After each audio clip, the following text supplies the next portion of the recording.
आज हम यिर्मयाह की पुस्तक में अध्याय 49 का अध्ययन करेंगे।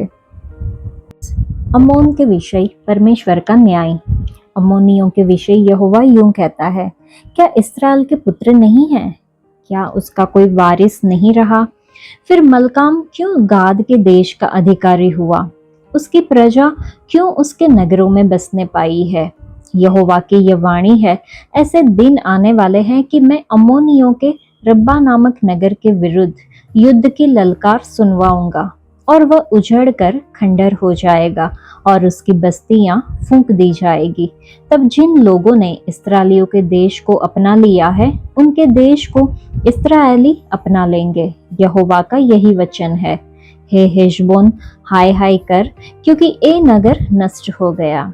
हे रब्बा की बेटियों, चिल्लाओ और कमर में टाट बांधो, छाती पीटती हुई बाड़ों में इधर उधर दौड़ो, क्योंकि मलकाम अपने याजकों और हाकिमों समेत बंधुआई में जाएगा। हे भटकने वाली बेटी, तू अपने देश की तराइयों पर, विशेषकर अपनी बहुत ही उपजाऊ तराई पर क्यों फूलती है? तू क्यों यह कहकर अपने रखे हुए धन पर भरोसा रखती है, मेरे विरुद्ध कौन चढ़ाई कर सकेगा? प्रभु सेनाओं के यहोवा की ये वाणी है, देख, मैं तेरे चारों ओर के सब रहने वालों की ओर से तेरे मन में भय उपजाने पर हूँ, और तेरे लोग अपने अपने सामने की ओर ढकेल दिए जाएंगे, और जब वे मारे मारे फिरेंगे तब कोई उन्हें इकट्ठा न करेगा। परंतु उसके बाद मैं अम्मोनियों को बंधुआई से लौटा लाऊंगा। यहोवा की यही वाणी है। एदोम के विषय परमेश्वर का न्याय। एदोम के विषय सेनाओं के यहोवा यूं कहता है, क्या तेमान में अब कुछ बुद्धि नहीं रही? क्या वहां के ज्ञानियों की युक्ति निष्फल हो गई? क्या उनकी बुद्धि जाती रही है? हे ददान के रहने वालों, भागो, लौट जाओ, वहां छिपकर बसो, क्योंकि जब मैं एसाव को दंड देने लगूंगा तब उस पर भारी विपत्ति पड़ेगी। यदि दाख के तोड़ने वाले तेरे पास आते तो क्या वे कहीं कहीं दाख न छोड़ जाते? यदि चोर रात को आते तो क्या वे जितना चाहते उतना धन लूट कर न ले जाते? क्योंकि मैंने एसाव को उघारा है, मैंने उसके छिपने के स्थानों को प्रकट किया है, यहाँ तक कि वह छिप न सका। उसके वंश और भाई और पड़ोसी सब नष्ट हो गए हैं और उसका अंत हो गया। अपने अनाथ बालकों को छोड़ जाओ, मैं उनको झिलाऊंगा और तुम्हारी विधवाएं मुझ पर भरोसा रखे। क्योंकि यहोवा यूं कहता है, देखो, जो इसके योग्य न थे कि कटोरे में से पिए, उनको तो निश्चय पीना पड़ेगा। फिर क्या तू किसी प्रकार से निर्दोष ठहर कर बच जाएगा? तू निर्दोष ठहर कर न बचेगा, तुझे अवश्य ही पीना पड़ेगा। क्योंकि यहोवा की यह वाणी है, मैंने अपनी सौगंध खाई है कि बोस्रा ऐसा उजड़ जाएगा कि लोग चकित होंगे और उसकी उपमा देकर निंदा किया करेंगे और शाप दिया करेंगे, और उसके सारे गांव सदा के लिए उजाड़ हो जाएंगे। मैंने यहोवा की ओर से समाचार सुना है, वरन जाति जाति में यह कहने को एक दूत भी भेजा गया है, इकट्ठे होकर एदोम पर चढ़ाई करो और उससे लड़ने के लिए उठो, क्योंकि मैंने तुझे जातियों में छोटा और मनुष्यों में तुच्छ कर दिया है। हे चट्टान की दरारों में बसे हुए, हे पहाड़ी की चोटी पर किला बनाने वाले, तेरे भयानक रूप और मन के अभिमान ने तुझे धोखा दिया है। चाहे तू उकाब के समान अपना बसेरा ऊंचे स्थान पर बनाए, तो भी मैं वहां से तुझे उतार लाऊंगा। यहोवा की यही वाणी है। एदोम यहाँ तक उजड़ जाएगा कि जो कोई उसके पास से चले वह चकित होगा और उसके सारे दुखों पर ताली बजाएगा। यहोवा का यह वचन है कि जैसी सदोम और अमोरा और उनके आसपास के नगरों के उलट जाने से उनकी दशा हुई थी, वैसी ही उसकी दशा होगी। वहां ना कोई मनुष्य रहेगा और ना कोई आदमी उसमें टिकेगा। देखो, वह सिंह के समान यरदन के आसपास के घने जंगलों से सदा की चराई पर चढ़ेगा, और मैं उनको उसके सामने से झट भगा दूंगा। तब जिसको मैं चुन लूं, उनको उन पर अधिकारी ठहराऊंगा। मेरे तुल्य कौन है? कौन मुझ पर मुकदमा चलाएगा? वह चरवाहा कहाँ है जो मेरा सामना कर सकेगा? देखो, यहोवा ने एदोम के विरुद्ध क्या युक्ति की है और तेमान के रहने वालों के विरुद्ध कैसी कल्पना की है। निश्चय वह भेड़ बकरियों के बच्चों को घसीट ले जाएगा। वह चराई को भेड़ बकरियों से निश्चय खाली कर देगा। उनके गिरने के शब्द से पृथ्वी कांप उठेगी और ऐसी चिल्लाहट मचेगी जो लाल समुद्र तक सुनाई पड़ेगी। देखो, वह उकाब के समान निकलकर उड़ आएगा और बोस्त्रा पर अपने पंख फैलाएगा, और उस दिन एदोमी शूरवीरों का मन छच्चा स्त्री का सा हो जाएगा। दमिश्क के विषय परमेश्वर का न्याय।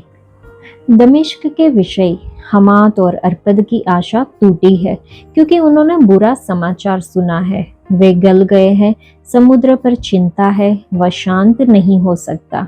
दमिश्क बलहीन होकर भागने को फिरती है, परंतु कंपकंपी ने उसे पकड़ा है। छच्चा किसी पीड़ा उसे उठी है। हाय वह नगर, वह प्रशंसा योग्य पूरी जो मेरे हर्ष का कारण है, वह छोड़ा जाएगा। सेनाओं के यहोवा की यह वाणी है कि उसके जवान चौकों में गिराए जाएंगे और सब योद्धाओं का बोलना बंद हो जाएगा। मैं दमिश्क की शहर पनाह में आग लगाऊंगा, जिससे बेनहदद के राजभवन भस्म हो जाएंगे। केदार और हासोर के विषय परमेश्वर का न्याय। केदार और हासोर के राज्यों के विषय जिन्हें बेबीलोन के राजा नबूकदनेस्सर ने मार लिया, यहोवा क्यों कहता है, उठकर केदार पर चढ़ाई करो, पूरब के लोगों का नाश करो। वे उनके डेरे और भेड़ बकरियां ले जाएंगे, उनके तंबू और सब बर्तन उठाकर ऊँटों को भी हाँक ले जाएंगे, और उन लोगों से पुकार के कहेंगे, चारों ओर भय ही भय है। यहोवा की यह वाणी है, हे हासोर के रहने वालों, भागो, दूर दूर मारे मारे फिरो, कहीं जाकर छिप के बसो, क्योंकि बेबीलोन के राजा नबूकदनेस्सर ने तुम्हारे विरुद्ध युक्ति और कल्पना की है। यहोवा की ये वाणी है, उठकर उस चैन से रहने वाली जाति के लोगों पर चढ़ाई करो, जो निडर रहते हैं और बिना किवाड़ और बेंडे के यूं ही बसे हुए हैं। उनके ऊंट और अनगिनत गाय बैल और भेड़ बकरियां लूट में जाएगी, क्योंकि मैं उनके गाल के बाल मुंडाने वालों को उड़ाकर सब दिशाओं में तितर बितर करूंगा और चारों ओर से उन पर विपत्ति लाकर डालूंगा। यहोवा की ये वाणी है। हासोर गिदड़ों का वास स्थान होगा और सदा के लिए उजाड़ हो जाएगा। वहां न कोई मनुष्य रहेगा और न कोई आदमी उसमें टिकेगा। एलाम के विषय परमेश्वर का न्याय। यहूदा के राजा सिदकिय्याह के राज्य के आरंभ में यहोवा का यह वचन यिर्मयाह भविष्यद्वक्ता के पास एलाम के विषय पहुंचा। सेनाओं का यहोवा यूं कहता है, मैं एलाम के धनुष को, जो उनके पराक्रम का मुख्य कारण है, तोड़ूंगा, और मैं आकाश के चारों ओर से वायु बहाकर उन्हें चारों दिशाओं की ओर यहाँ तक तितर बितर करूंगा कि ऐसी कोई जाति न रहेगी जिसमें एलामी भागते हुए न आए। मैं एलाम को उनके शत्रुओं और उनके प्राण के खोजियों के सामने विस्मित करूंगा और उन पर अपना कोप भड़काकर विपत्ति डालूंगा।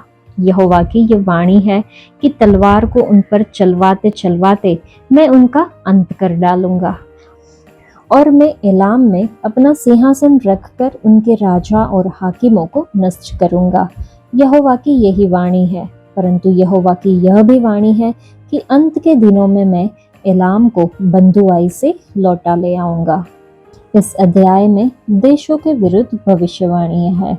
यह अध्याय उनके अहंकार और मूर्ति पूजा को उजागर करता है, उनके पतन की भविष्यवाणी करता है। देश को ऐसे लोगों के रूप में दर्शाया गया है जिन्होंने अपने झूठे देवताओं पर गर्व किया है और परमेश्वर घोषणा करते हैं कि उनकी भूमि पर कब्जा कर लिया जाएगा और उनके लोग तितर बितर हो जाएंगे। एदोम को एक सख्त चेतावनी दी गई है, जिसमें इस्राएल के विरुद्ध उनके उपद्रव और विश्वासघात पर जोर दिया गया है। एदोम का गर्व और उसके किले बंद शहरों पर भरोसा उसे परमेश्वरीय प्रतिशोध से नहीं बचा पाएगा। यह एक अनुस्मारक के रूप में कार्य करता है कि कोई भी सांसारिक शक्ति परमेश्वर की इच्छा का सामना नहीं कर सकती। दमिश्क, केदार और हासोर जैसे अन्य देशों पर दंड और परमेश्वर के चुने हुए लोगों के प्रति विद्रोह और विरोध के कारण उनके भाग्य की भविष्यवाणी की गई है। प्रत्येक भविष्यवाणी सभी देशों पर परमेश्वर की सर्वसत्ता के लिए एक वसीयतनामा के रूप में कार्य करती है। यह दर्शाती है कि उसका न्याय निष्पक्ष और न्यायपूर्ण है। जब इस्राएल के उत्तरी राज्य को अशुर द्वारा निर्वासित किया गया तो अम्मोनियों ने उस क्षेत्र पर कब्जा करने और दावा करने का अवसर देखा। हालांकि यिर्मयाह की भविष्यवाणी उन्हें और बाकी दुनिया को याद दिलाती है कि इस्राएल के साथ परमेश्वर की वाचा बनी हुई है और जो कोई भी इस्राएल की भूमि पर कब्जा करने का प्रयास करेगा उसे परमेश्वर के क्रोध का सामना करना पड़ेगा। मोलेक अम्मोनियों का मुख्य देवता था। यहाँ परमेश्वर एक प्रश्न पूछ रहे हैं कि तुम जो मोलेक की उपासना करते हो उसके नगरों में क्यों रह रहे हो। परमेश्वर आज भी वह प्रश्न पूछ रहे हैं कि जो तुम दूसरे देवताओं की उपासना करते हो इस्राएल में क्यों रह रहे हो। फिर भी अम्मोनियों के भाग्य को बहाल करूंगा, यहोवा की घोषणा है। लेकिन भविष्य में एक दिन आएगा जब परमेश्वर अम्मोनियों को बहाल करेंगे, जब वह इस्राएल और यहूदा को भविष्य के राज्य में बहाल करेंगे, जब उनका पुत्र यरूशलेम से दुनिया पर शासन करेगा।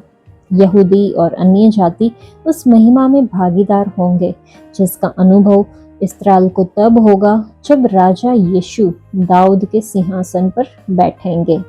उद्धार यहूदियों में से है। यूहन्ना की पत्री अध्याय 4 में लिखा है। इस अध्याय में लिखा है, मेरे तुल्य कौन है। जब परमेश्वर पूछते हैं मेरे तुल्य कौन है तो वह कह रहे हैं कि कोई भी उनकी तुलना नहीं कर सकता। वह सामर्थ्य, बुद्धि और अधिकार में अद्वितीय और बेजोड़ है। अध्याय 50 में भी लिखा है कि मेरे तुल्य कौन है, कौन मुझ पर मुकदमा चलाएगा। वह चरवाहा कहाँ है जो मेरा सामना कर सकेगा। ये शब्द दिखाते हैं कि कोई भी परमेश्वर की योजनाओं को रोक नहीं सकता या उनकी सामर्थ्य को चुनौती नहीं दे सकता। परमेश्वर एदोम पर उनके घमंड के लिए न्याय की घोषणा कर रहे हैं और जब वह कार्य करता है तो कोई भी उनका विरोध नहीं कर सकता क्योंकि वह सबसे ऊपर है। परमेश्वर की सर्वसत्ता का अर्थ है कि संपूर्ण संसार में होने वाली हर चीज के लिए उनके पास एक आदर्श योजना है।